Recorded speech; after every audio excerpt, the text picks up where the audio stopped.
Hello, আসসালামু আলাইকুম।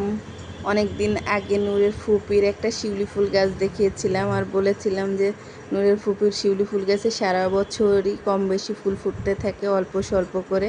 এই যে দেখেন, আজকে নূর দুইটা শিউলি ফুল ফুটে আনছে।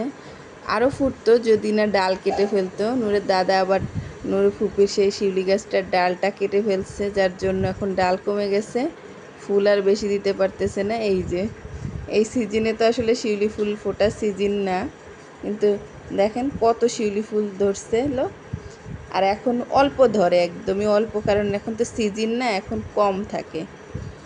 এই যে দেখতে পাচ্ছেন দুইটা খুব গ্রান শিউলি ফুলগুলো, মাশাল্লাহ অনেক সুন্দর শিউলি ফুলটা। এই যে নূর দুইটা খুঁটে নিয়ে আসছে সকালবেলা গিয়ে, আর এসে আমাকে দেখাচ্ছে, আমাকে দাও আমি একটু ভিডিও করি।